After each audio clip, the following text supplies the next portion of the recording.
함께 나누면 좋은 내용이 있어서 읽고 한번 함께 생각해 보겠습니다.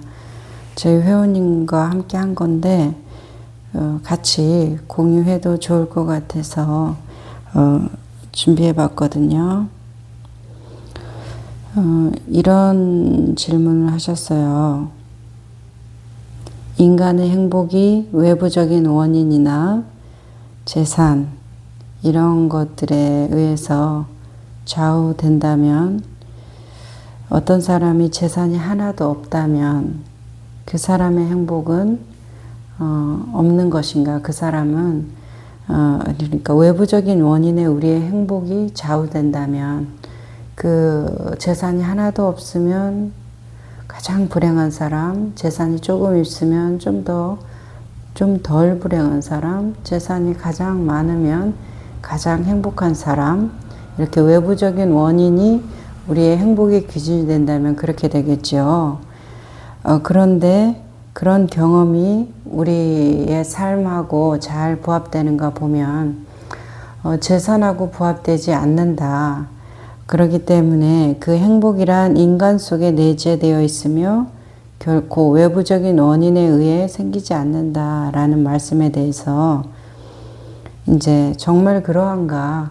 행복이라는 것은 내부적인 원인에 의해서만 결정되지 외부적인 원인에 의해서는 여기 결코 생기지 않는다는 그 말에 대해서 조금 그래, 말로는 공감이 되고 납득이 되는데 우리의 실제 삶은 어때요? 온통 외부적인 원인이잖아요. 그렇기 때문에 현실 삶과 맞지 않는 것, 그래서 이런 도와 깨달음, 마음 공부가 그것은 마치 좀 더 높은 세계를 지향하는 사람들이 해야 할 것만 같은, 현실에 어떤 문제의식이 있는 사람들은 그 문제부터 처리하고 다음 단계로 넘어가야 될 것만 같은 그런 느낌을 준다. 삶 속에서 우리가 놓여놔야 되고 절대로 어떤 것을 추구하고 애쓰지 마라. 노력하지 마라. 지금 이 순간에 그대로 깨어 있어라. 바로 여기에 있다. 이런 말들하고 너무나 맞지 않는 것 같다. 항상 공허한 말. 그래서 어떤 것을 추구하고 찾게 되는 말을 한다. 우리가 부와 권력 안에서 편안함을 추구하고 찾듯이 이 깨달음과 어떤 도라는 추구를 하고 그 안에서 편안함을 구하는 것과 뭐가 다른가? 라는 질문에 대해서 굉장히 맞다라는 생각이 들었어요. 결코 외부적인 원인에서 찾을 수 없다. 우리의 행복은 이제 교과서적인 생각으로는 우리가 다 납득하기로는 일체가 유심 속에 만들어진 바니까 그러할 것이야. 그렇지. 내가 그렇게 보니까 저 사물이 그렇게 보이는 거지. 저거는 원래 저럴 뿐인데 내 눈이, 내 귀가 그렇게 해석해주고 나의 업식이 그러한 경향성을 가지니까 그렇게 보이는 거야. 자, 이건 뭡니까? 자, 내 업식이 그러한 거야 라고 이해는 했지만 그러한 거야 라는 이해 속에서 이해를 하고 있는, 계속해서 내 생각 속으로 빠져들고 있는 납득 훈련, 이해 훈련이라고 저는 느껴져요. 일체가 유심 속에서 만들어진다는 그 말은 조금 더 이해 속으로 가기 전 단계의 이야기할 것이에요. 소리라는 것이 있고 그 다음에 그 소리에 대해서 1초라도 지나야 좋은 소리, 나쁜 소리, 둔탁한 소리, 이제 이런 게 있단 말이에요. 자, 어떤 분께 눈을 감으라고 말씀을 드리고 제가 문진을 툭 떨어뜨렸어요. 문진을 툭 떨어뜨렸을 때 눈을 감으라고 말씀을 드렸죠. 그렇기 때문에 소리를 들었단 말이에요. 그래서 어떤 소리가 들리셨나요? 무겁고 둔탁한 게 떨어지는 소리를 들었습니다. 어떤 딱딱한 바닥에 튕겨나가는 소리를 들었습니다. 이제 저희 회원님이 이렇게 대답을 했단 말이에요. 눈을 뜨고 그리고 그러면 다시 질문을 드렸죠. 그 무겁고 딱딱한 것, 둔탁한 것은 무엇일 것 같아요? 하고 여쭤봤을 때 그분께서는 책인가요? 아니면 핸드폰 같은 거? 이제 이런 식으로 생각을 했어요. 눈을 뜨고 보세요 하고 보셨더니 문진이었죠. 문진은 책 이렇게 눌러주는 거 문진이라고 하죠. 자, 어떠세요? 그랬더니 문진이군요 이렇게 대답을 하시는 그 과정을 우리가 한번 쭉 따라가 볼게요. 눈을 감았잖아요. 소리를 들었습니다. 소리에 대한 묘사가 무게감까지 다 들어오죠.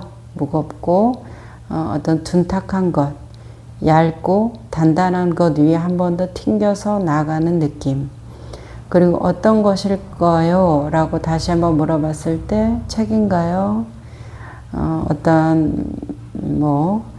더 무거운 어떤 것인가요? 하고 말하는 것이 눈을 감았는데 책인지 어떤 것인지를 뭐하고 있다? 짐작하고 있잖아요. 안 보이는데 이미 그 무게감과 그것에 대한 인과를 스스로 조건지어서 대답할 수 있다. 볼 필요가 없잖아요. 이미 내가 그걸 상정했어요. 눈을 뜨고 보세요. 봤더니 문진이더라. 그러면 실상의 세계를 보게 되면 귀로 들었던 것, 눈으로 보이지 않았을 때 상상했던 그것에 대한 것을 실상의 세계를 보면서 매치시켜서 저것이 떨어지는 그 단순하고 진실된 하나의 실체를 나는 둔탁하고 무거운 어떤 것이 바닥에 튕겨나가면서 이러이러한 것, 핸드폰인지 책인지가 떨어지는 소리로 같이 연결지어서 스토리를 짜고 있었다라는 것을 눈을 뜨는 그 순간 그 단 하나의 단순한 사실로 확인이 되더라. 그러면 우리가 실상을 보기 전에는 오감이 만들어내는 무수한 환상과 그 신기루를 통해서 실상이라는 단 하나의 일을 수만상으로 펼쳐서 이해를 하더라. 그것과 무슨 다름이 있습니까? 완전히 똑같은 것이에요. 보면은 그냥 지금 이것인데 이것에 대해서 우리가 보지 못한다, 듣지 못한다, 맛보지 못한다, 느껴지지 않는다라는 이유만으로 그것을 상상하고 있고 그 상상이 눈을 떠서 문지님을 보기 전까지 나에게는 무엇이다? 진실하다. 진실하다라는 것이요. 그것이 내가 내 오감으로 만들어낸 내 업식의 경향성이다 라고 받아들이면 아무런 문제가 없습니다. 우리는 계속해서 생각하고 무언가를 만들고 부수고 짓고 또 부수고 하는 그 세상에서 살아가요. 끊임없는 변화 속에서 살아간다는 뜻이에요. 그런데 이 환상이라는 것이 고정되는 순간 우리는 그 안에 견고한 나라는 에고성에 집을 짓게 됩니다. 그것이 문제인 것이에요. 환상을 느끼고 보고 짐작하는 것이 무슨 상관이 있습니까? 괜찮아요. 이 세상에도 무지개도 있고 신기루도 있고 아지랭이도 있지만 그것이 우리에게 무슨 어려움이 있습니까? 무지개네 알고 빛이 만들어낸 저 아름다운 7빛깔의 조화지 보면 되는 거고 아지랭이네 물 웅덩이 같이 느껴지지만 저것은 복사열로 만들어낸 빛의 굴절이지 알면 되는 것이잖아요. 열어놓고 그것이 나의 오감이 만들어낸 것이구나 알면 아무런 문제가 없는데, 아지랭이네 라는 생각이 아니라 저 앞에 엄청 물웅덩이가 있네, 오늘 세차했는데 물 다 튀어서 더러워지겠네, 아유 정말, 이런 느낌을 갖게 된다면 그것은 진짜가 되죠. 그것을 지나가기 전까지 계속 투덜투덜 대야 할 것입니다. 자, 이거는 실제의 예지만 우리의 삶에서는 어때요? 20년, 30년이 된 이야기도 심지어 평생 동안 따라다니는 아지랭이와 신기루가 있다는 얘기예요. 그것이 내가 만들어낸 허상, 신기루임을 보지 않는 때까지는 그것은 나에게 진짜가 되어 있다라는 것이죠. 그래서 여기에서 그 외부적인 원인은 우리를 불행하게 할 수 없다. 우리의 인간 속에 내재되어 있는 그것만이 우리의 행복에 부합된다라는 이야기를 너무나 공식화해서 이해한다면 삶과 맞지 않는, 나와 유리된 나의 각박한 현실을 해결해 줄 수 없는, 마음 공부는 그저 돌을 닦는 마음 편한 사람들의 이야기가 되어버린다는 것이죠. 자, 이 외부적인 원인에 대해서 내가 힘들어 한다면, 나의 생활이 돈 때문에 힘들다면, 나의 생활이 권력 때문에 힘들다면, 나의 생활이 어떤 나의 지적인 부족함 때문에 내 공동체 안에서 원활하게 나의 역량을 발휘할 수 없어서 힘들다면, 나는 그것이 나에게 진실하다는 것을 알아야 되고 그것부터 시작을 해야 돼요. 자, 눈앞에 보이는 아지랭이라는 것을 인식하면서 봐도 물 웅덩이로 보입니다. 눈에는. 그쵸? 물 웅덩이로 분명히 보여요. 그리고 그것이 아지랭이지 라고 인식을 하고 있죠. 두 가지가 서로 다르죠. 저건 환상이야. 하지만 눈은 그래도 눈앞엔 분명히 물웅덩이처럼 보이는데, 이런 상황이죠. 그러면 무엇으로 해야 합니까? 아니야, 저것은 환상이야 라고 한들 물웅덩이로 보이는 것은 그것이에요. 진실해요. 또 그렇기 때문에 그 물웅덩이로 보이는 아지랭이를 자동차가 지나가는 그 순간 확인이 되는 것이죠. 아지랭이였구나, 물웅덩이로 보였던 것이구나 하고. 자, 그와 같아요. 그래서 지금 내 눈앞에 보이는 그 현실에 대해서 무시하면 안 돼요. 나는 보이고 있으니까 느껴지는데. 그래서 항상 출발점을, 기준점을 어디로 삼기를 바란다고 우리가 계속 이야기를 나누죠. 나의 현실을 무시해서는 안 된다. 내가 지금 처해 있는 상황에 대한 배려와 고려 없이 어떤 것에 대한 정답을 정해놓고 나를 거기에 끼워 맞추는 것은, 그것이 아무리 마음 공부를 할지라도 뭐예요? 지식이 돼요. 다른 말로는 말은 지혜가 되겠죠.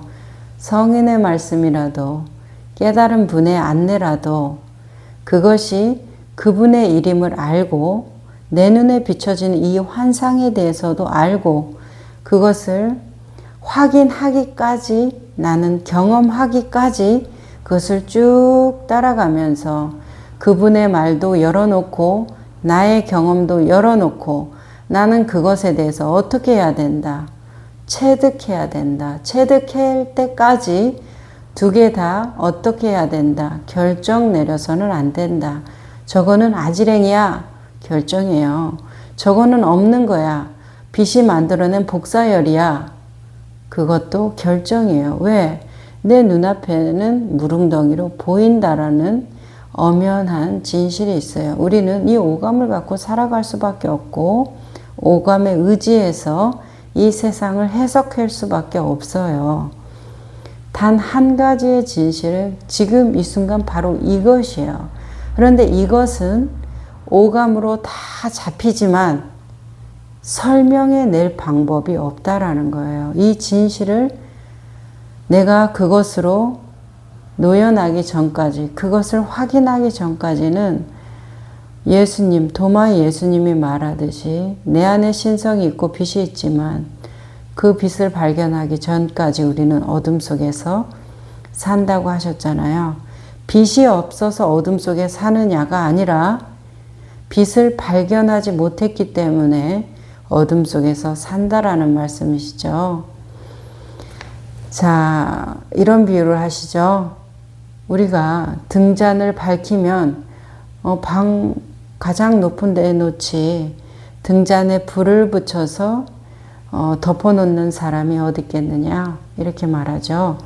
이 빛이라는 것은 드러남에 있고 모든 것을 밝힘에 있는 것인데 우리는 그것을 에고라는 나의 생각이라는 나의 해석으로 그것을 덮어버려서 어둡게 만든 스스로의 밝은 자체가 가지고 있는 그 기운을 우리가 애써서 힘들게 눌러버리고 있다라는 표현이겠죠.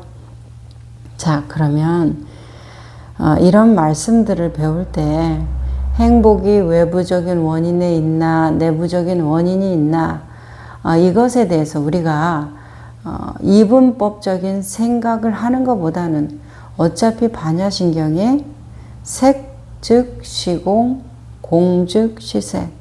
그전에는 색불이공, 공불이색. 색과 공은 둘이 아니다라고 분명히 말씀하셨어요. 안과 밖은 둘이 아니다. 내 내면에 있느냐 외면에 있느냐 둘이 아니다. 그냥 그 전체적인 확장의 모습으로 봐주세요. 내 내부적인 모습의 확장, 외부적인 모습의 확장이 내면이고 외면이고 이렇게 된다면 지금 돈 때문에 쪼들리고 있다면 그것이 내 내면에 행복과 밀접한 관계가 있다. 내 몸과 마음은 하나라고 얘기하시잖아요. 그죠? 몸이 정말 힘들 때는 내가 정말 그러지 않아야 되는 상황에서도 짜증이 나고 불편한 말이 나갑니다. 평소 같으면은 기꺼이 참아 넘기는 것도 화가 나요. 자, 몸이 편안할 때는 분명히 옛날 같으면 화를 낼 일도 다른 사람들이 다 긴장될 만한 일도 괜찮아 어느 정도까지 하늘에 시커멓게 먹구름이 껴있고 날씨가 우중충한데도 와 오늘 날씨 좋네 시원하네 이런 마음이 드는 것이죠. 찜통 같은 더위에서도 사람들은 더워서 죽겠다 못 살겠다 하는데도 아유 사우나 온 것 같다 이러면서 아주 통쾌하게 얘기를 할 수 있는 것은 나의 몸의 컨디션에 지대한 영향을 받고 있다는 거죠. 그럼 몸만 그래요? 내 마음이 어떤 고민과 고통으로부터 놓여나서 그렇게 고민하던 것을 풀러나면 거기에서 놓여나면 내 몸도 이완이 되면서 편안해지고 상대방의 불편해서 내가 평소에는 계속 걸리던 그 업식이 웬일인지 편안하게 받아들여지는 경험 많았죠. 그렇게 몸과 마음이 서로 하나로 간다는 것을 우리는 늘 일상에서 경험한단 말이에요. 그러면 행복이 내면에 있느냐 외면에 있느냐 그것을 따지기에 앞서서 지금 나는 어떤 것에 집중되어 있느냐 돈에 쪼들려서 괴롭다 학업에 쪼들려서 괴롭다 내 미래가 불투명한 것 때문에 내가 힘든다 그 현실이 항상 나의 출발점 기준점이 돼야 돼요. 누가 뭐라고 해도 나는 그것이 지금 나의 고통의 원인이라면 그것이 기준이 되어서 내가 이 마음에 대해서 나는 부족하기 때문에 어떤 안내자의 말을 따라 하거나 선지식의 안내를 받는다면 나의 기준을 가지고 있는 채로 그 사람의 기준을 열어놓고 듣는 거예요. 그러면서 뭐를 조정해야 돼요? 그 사람의 말씀에 따라 나를 조정해야 돼요. 자, 그렇게 되면 편안해지는 날은 오지 않아요. 그건 그분의 이야기이기 때문에 그래요. 그분의 경험이고. 자, 나를 조정해 나가고 이 조정해 나가면서 조금씩 동일시가 깨져가면서 일어나는 변화들에 깨어 있으면 돼요. 그러면서 나를 경험하는 거예요. 나의 동일시를 경험한다고 해도 좋고 에고를 경험한다고 해도 좋고, 그렇게 두 가지를 완전히 열어놓고 계속 경험해 가시기를 바래요. 머리로 이렇게 돼야 돼, 저렇게 돼야 돼, 미리 구상들을 지어놓고 소몰이 하듯이 나를 몰아가지 마세요. 그렇게 안 되는 거 지금까지 확인했으면 이제 나를 놓아줄 때도 됐어요. 놓아주고 그 경험을 허용하고 되어가는 것에 따라서, 아, 내 의식은 그랬지만 나의 민마음은 이러했구나. 내가 몰랐던 상처와 기다림이 필요했구나. 모든 것은 어떤 시기가 있구나. 이런 것들을 배워가면서 무엇을 알아간다? 자기 자신을 알아간다. 자, 그렇게 되면 내재적인 행복, 외면적인 행복, 이런 것들 굳이 따지지 않아도 그냥 색인 즉시 공이 되고 공인 즉시 색이 되어서 내 오감으로 느껴진 그 모든 불행과 그 모든 불편함에 대해서 내 나름대로의 지혜가 생겨요. 그것이 정말이죠. 그것이 진실된 것이고 나의 어려운 삶을 헤쳐나가는 궁극의 안내자가 될 것입니다. 자기 자신을 믿으셔야 돼요. 자기 자신에 대한 신뢰가 없이 우리는 이 혼란스럽고 모호한 길을 갈 수가 없어요. 누군가의 안내만을 믿고는 갈 수가 없어요. 결국 가는 주체는 누구이기 때문에? 나 자신이기 때문에. 그분이 아무리 어떻다 저렇다 말을 해도 그것을 실행하는, 모든 어려움을 감당하고 인내해야 하는 주체는 누구예요? 나 자신이라는 것을 기억하셔야 됩니다. 그러면 믿음을 누구한테 줘야 되겠어요? 나한테 줘야 되겠죠. 나 자신에게 줘야 되겠죠. 현실, 지금 이 순간을 살아가는 것은 나 자신이라는 것을 기억해 주셔야 돼요. 그래서 이런 말들에 대해서 우리가 본질을 이야기하자고 하면서 문제의 근본에 대해서 파헤치자고 하면서 근본이라는 것을 나누기 시작한다고 하면 우리는 어디를 향해서 가야 합니까? 근본이 나누어져서 안과 밖이 생기고 위와 아래가 생기는 것인데 위로 가야 근본을 찾겠습니까? 아래로 가야 근본을 찾겠습니까? 결국 확장되어서 위의 확장이 아래고 아래의 확장이 위다. 더 넓은 범위로 보고 그것을 경계짓지 말고 그것을 그대로 인식하면서 쭉 따라 들어가세요. 하나를 배제하지 않은 채로. 자, 우리가 중도를 말씀할 때 쌍차 쌍조라는 말씀을 많이 하세요. 두 가지가 양쪽을 비춘다는 거예요. 내가 나를 못 보죠. 내 눈이 달려있죠. 내 눈으로 세상을 보는 것이잖아요. 하지만 우리가 거울로 내 눈동자를 볼 수 있지, 내 눈동자로 내가 내 눈동자는 못 봐요. 그죠? 내가 거울을 보면서 거울에 비추어진 그 눈으로 나를 다시 보는 반사된 그 빛으로 나를 본다는 말이에요. 그게 쌍차 쌍조죠. 서로가 서로를 비추어서 알 수 있을 뿐이에요. 그러면 내 눈을 가지고 있다. 내 눈이 잘 작동되고 있다라는 거. 불안 하나 없이 그냥 아침에 눈을 뜨면 세상이 비춰주면 내 눈이 건강하게 잘 작동되고 있는 것이에요. 내 눈이 잘 작동되고 있나? 굳이 거울을 찾아 들고 보지 않아도 그냥 눈을 떠서 천정이 들어오고 사물이 들어오면 그냥 아무런 걱정 없이 내 눈이 잘 작동되고 있는 것이에요. 그렇게 내 눈을 확인하는 것이죠. 그렇죠? 그러니까 내가 위로 간다. 그러면 위로 가면서 무엇을 안심하라. 든든하게 밑이 있다라는 거, 아래가 있다는 것을 안심하고 받아들여라. 눈에 들어온다. 내 눈이 안전하구나. 와 같이 내 눈은 보이지 않지만 내 눈은 안전함이 분명해요. 그쵸? 자, 뭐라 그래요? 안에 있는 것을 확인한다. 밖에 있는 것을 확인한다.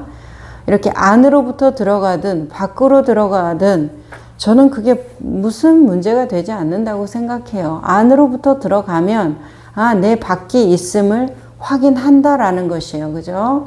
밖으로부터 들어가면 내 안에 있는 것이 확인이 된다라는 것이에요.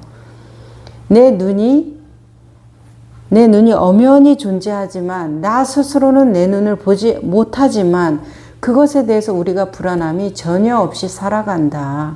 그것이 진실이잖아요. 왜? 그냥 눈을 뜨면 이 세상이 보이는데 왜 눈이 없나 있나 그것을 불안하면서 맨날 거울 갖고 다니면서 내 눈이 안전한가 확인하는 사람이 어디 있습니까? 내 겉모양은 확인해도 내 눈 안전한가 확인하는 사람이 어디 있어요? 그죠? 그거와 똑같이 생각하면 뭐가 어려울 게 있겠습니까? 그걸 중도라고 말씀하시는데 그래서 중도는 양변을 떠난 것이라고 하시잖아요. 그러니까 확인이 되는 거다. 어떻게? 내가 뭐 애써서 뭐 지어서 확인해요? 그냥 확인이 된다는 거예요. 그냥 하나를 보면 다른 이면이 그냥 확인이 된다는 거예요. 의식과 무의식을 우리가 나누는데 의식하고 있는 것이 무의식이 그냥 확인이 되는 거예요. 그죠? 나도 모르게 짜증이 난다. 짜증을 내가 의식했어요. 무의식이 그냥 확인이 되는 거예요. 내가 짜증 내려고 해서 짜증 냈어요. 그 상황에 대한 인연 조건이 잘 화합이 돼서 짜증이라는 의식으로 올라왔잖아요. 무의식까지 뭐 끝까지 뚫고 어딘가를 내려가야 나의 무의식을 알아요. 그냥 내가 지금 보는 이 짜증을 그대로 보라. 지금 이 순간의 짜증을 보라. 그러면 의식과 무의식 그것을 다 보는 것과 뭐가 다릅니까? 색인 즉시의 공인 것과 뭐가 달라요? 불이성을 보는 게 뭐가 달라요? 불이 상이 두 개가 아님을 보는 게 뭐가 다릅니까? 내 인성을 따라서 만물이 본성이 나투어짐을 보는 것이 뭐가 다릅니까? 저는 말하고 싶어요. 그래서 이런 안내자의 말씀들에 대해서 우리가 깊이 이해하고 싶기 때문에 이제 그런 질문을 하신 거라는 것을 알고 있어요. 깊이 신뢰하고 있기 때문에 이런 질문을 하신 것을 잘 알고 있습니다. 하지만 자기 삶에서 일어나는 경험을 반드시 존중함을 바탕으로 해서 그 말씀을 이해할 수 있는 것이지 어디 따로 가서 이해를 한다고 하면 그 이해할 수 있는 무슨 토대가 있어가지고 이해를 합니까? 조선시대에 사는 사람이 이 현대에 뚝 떨어졌다고 볼게요. 그분께서는 일식과 월식이 하늘의 재앙이고 내가 복을 짓고 죄를 지어서 일어난 어떤 우주 하나님의 사인이고 메시지인데 그것에 대해서 과학적인 이유를 보여주고 객관적인 사실을 그 사람한테 보여줄 때 그 사람은 어떻게 인식하겠어요? 바로 현미경과 어떤 천체의 움직임을 바로 이해하면서 그 사람이 받아들일까요? 자기의 조선시대의 삶을 토대로 해서 선이해적인 그 많은 프레임을 이해로 해서 받아들일 것이에요. 자동차를 보는 것도 마찬가지죠. 자동차를 보면서 말이 끄는데 수레가 끄는데 저것이 어떤 쇳덩이가 저렇게 움직이는 쇳덩이가 끄는 수레, 마차 이 정도로 이해할 것이고 비행기를 보면 쇳덩이가 날아다니는 새, 제비같이 생긴 새인데 독수리같이 생긴 새인데 쇳덩이가 그렇게 한다라고 말씀을 하실 거고 모든 것이 조선시대의 삶을 바탕으로 이해하는 것이지 그분이 갑자기 현대에 뚝 떨어졌다고 해서 현대의 이해 바탕으로 해가지고 이해를 하겠습니까? 핸드폰을 보면 바로 핸드폰이네. 하고 우리 아이들처럼 이해를 하겠습니까? 요리조리 뜯어보며 신기해하면서 그것을 어떤 천둥번개적인 기상적인 현상과 함께 이해를 한다든지 내 꿈속에 있는 일들로 이해를 한다든지 어떤 독특한 경험을 들어서 이해를 하겠지요. 그런 거와 마찬가지로 나의 선이해적인 것이 없으면 그것을 받아들일 어떤 것도 없다는 것을 기억하세요. 내 선이해적인 것이 그럼 옳다? 아니에요. 그냥 그것이 이 이해의 바탕이 되고 있다라는 것이에요. 옳다 그르다의 문제가 아니에요. 새로운 정보를 받아들이는 일단은 기준이 되지만 그것을 열어놓고 나의 기준도 옳지 않지만 새로운 것도 내가 모르는 상태이기 때문에 그것이 나의 선이해가 그것을 받아들이는 기준이 되지만 그 기준은 어떻게 된다. 계속 변해갈 수 있다는 가능성에 대해서 열어놓기만 하면 돼요. 그래서 자, 비행기 쇳덩이가 날아다니는 새인데 쇳덩이 새다 라는 그 비행기에 대한 인식이 점점 처음에는 새로 인식하다가 나중에는 그냥 비행기, 내가 얘기하는 비행기나 조선시대 사람이 얘기하는 비행기나 나중에는 그 이해가 같아진다는 거예요. 선이해적이게 된다라는 것이에요. 처음에 선이해와 나중에 선이해는 달라지죠. 우리는 계속 그렇게 진화해 왔어요. 어린 시절부터 지금까지. 나의 선이해를 증보하는 방식으로. 그러면 그 사람이 처음에는 뚝 떨어져 가지고 그 쇳덩이를 이해하는, 날아다니는 쇳덩이를 이해하는 방식이 혼란스러웠지만 나중엔 아주 편안해졌죠. 그 다음에 어떤 조선인이 다시 뚝 떨어져서 쇳덩이를 보면서 무서워하고 저 소리와 크기 때문에 두려움에 떨 때 먼저 온 조선인은, 이제 이 세상에 익숙해진 조선인은 웃으면서 나도 그랬는데 그건 이러이러한 거야. 너 이렇게 이해하지? 그건 이러이러한 거야. 나중에 익숙해질 거야. 괜찮아. 이렇게 안심시켜주지 않겠어요? 그러면서 자기를 되돌아보지 않겠어요? 자, 그렇게 우리는 증보된다. 그러면 여기에서 뭐예요? 내 기준을 갖고 있지 않은 채로 내 기준을 잘 활용하는 것이 중요하겠다. 그래서 어떤 선지식의 말씀이라도 내가 이해하는 것은 이미 나의 선이해를 바탕으로 이해하고 있기 때문에 그분의 말을 100% 내가 받아들이고 이해할 수는 없다. 그것을 우리는 알아야 합니다. 그래서 어떻게 하면 내가 그분의 말을 100% 이해할까? 어떻게 하면 내가 그분의 말을 잘 알아들을까를 집중하기보다 더 좋은 것은 내가 그것을 이렇게 받아들이고 이해하고 있구나. 모르면 묻고 계속 알아차리고 틀리면 다시 고치고 계속 알아차리고 그 조선시대의 사람이 저 비행기를 알아듣고 이해하고 핸드폰을 알아듣고 이해하고 그 과정이 시간이 지나면서 계속 그것을 사용하고 경험치가 쌓이다 보면 그냥 그것이다 라는 식으로 알아듣듯이 자, 외국에 아주 오랫동안 사신 분이 있어요. 거의 뭐 원어민이죠.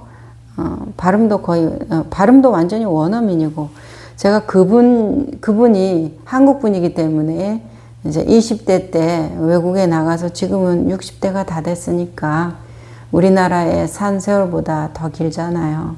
그분께 궁금해서 여쭤봤어요. 그 외국 사람들이 말하면 가족들이 얘기하거나 친구들이 말하거나 방송 매체나 이런 거를 들을 때 그분들이 얘기를 하면 한국말로 저처럼 번역해서 듣습니까? 아니면 그냥 그 말로 듣습니까? 하니까 그냥 그 말로 알아듣습니다. 이랬어요. 그러면 처음부터 외국에 나갔을 때 이제 20대 때 갔다고 했으니까 처음부터 그러셨습니까? 그랬더니 처음에는 아, 저 말이 무슨 뜻이지 이렇게 들렸어요. 그런데 생활적인 언어, 매일 생활하는 생활적인 언어부터 그냥 그것으로 듣고 있더니 어느 순간에 모든 것이 그냥 그것들로 듣고 있습니다. 이제 이러세요. 그러면 이제 외국에 산 세월이 너무 오래됐기 때문에 한국말을 들을 때 한국말을 들을 때 이게 그 말이야, 이게 그 말이야 이렇게 외국말로 또 통역해서 이해해서 듣습니까? 물어보니까 그렇지는 않아요.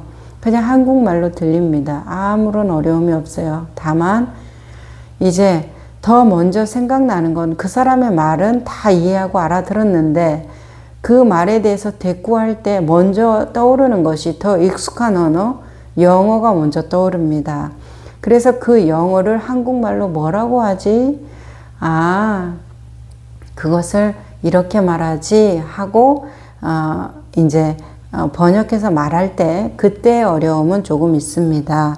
이제 그래요. 그래서 그분이 얘기할 때 이제 우리가 웃으면서 얘기 나눌 때 저 책을 좀 더 저 책이 조금 더 필요할 것 같아요.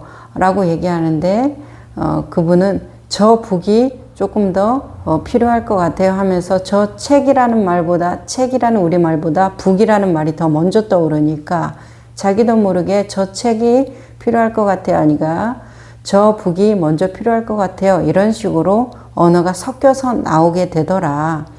그리고 어느 때는 영어로는 다양한 동의어가 생각나는데 한국말로는 동의어가 생각이 안 나가지고 그냥 그것을 어떻게 표현하죠? 하고 물어보게 되더라. 이제 이런 식으로 얘기를 해주셨어요. 자, 우리가 항상 나의 경험과 체험을 기준으로 삼아야 한다라는 것을 말씀드리기 위해서 그분의 경험담을 얘기했습니다. 자, 너무 좋은데 우리가 그것에 대해서 반드시 자기를 존중해야 된다는 것을 제가 너무나 강조하고 싶어요. 그것이 자기를 버림으로써 얻는 것에 대한 오류가 아닐까 싶어요. 자기를 버림으로써 얻는 그 자기를 버린다는 것의 버림은 나의 동일시, 내가 그동안 옳다고 믿었던 어떤 경향성과 방향성, 습의 흐름들이겠죠. 그것이 그렇다고 내가 버리겠다고 해서 처음부터 그냥 버려집니까? 안 돼요. 안 되는 것을 된다는 설정을 해놓고 한다는 것이 너무나 부자연스러운 일이에요.